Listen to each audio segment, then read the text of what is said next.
Will calls for stimulus save Australia, or will it just be more broken windows and painted hospitals? Let's have a look. Hello everyone, Florian Heise here and welcome to another episode of Heise Says. Got my stein of coffee and we're hearing more and more discussions in the media about stimulus spending. International bodies and people are saying Australia needs to spend more on stimulus. Stimulus.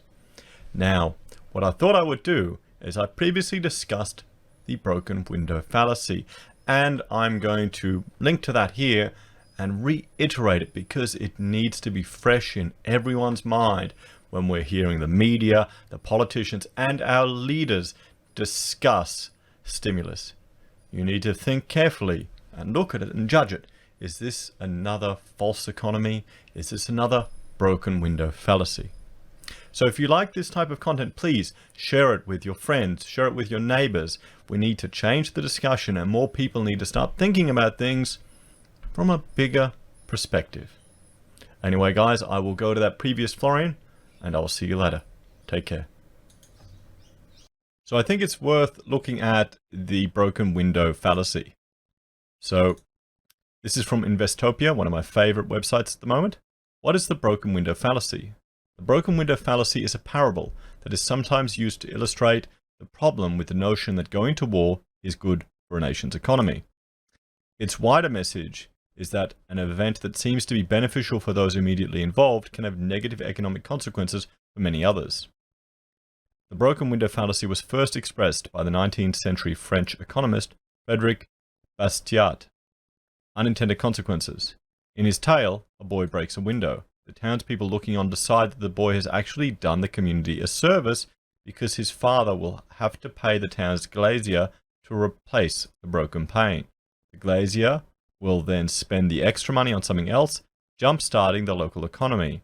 The onlookers come to believe that breaking windows stimulates the economy. Okay. So, he points out that further analysis exposes the fallacy. By forcing his father to pay for a window, the boy has reduced his father's disposable income. His father will not be able to purchase new shoes or some other luxury good. Thus, the broken window might help the glazier, but at the same time it robs other industries and reduces the amount spent on other goods.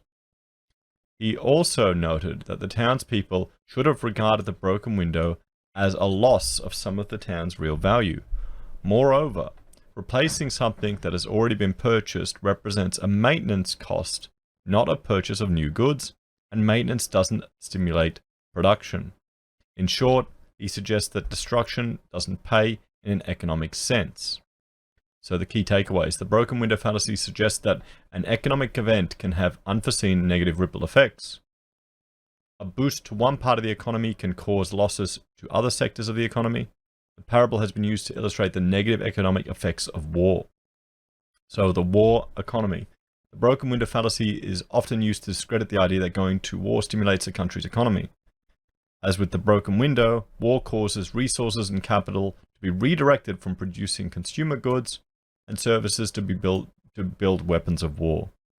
Moreover, post-war rebuilding will involve primarily maintenance costs and further depress production of consumer goods and services. The conclusion is that countries will be much better off not fighting at all.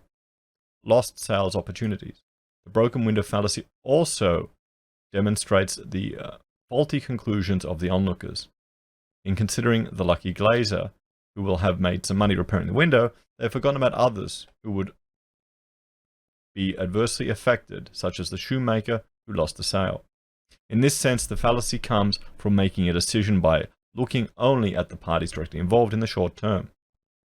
Rather, he argues, we must look at all of those businesses who will be impacted by the broken window.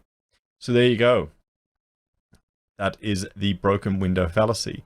Now I will jump back to the article that I continue to read. I just wanted to add this little explanation of the fallacy into the review of the article because I thought it was very important and it can quite clearly be seen how this is relevant to all of the stimulus spending that the government is proposing. Wouldn't it be nice to perhaps, create more opportunities? Anyway, back to that other Florian.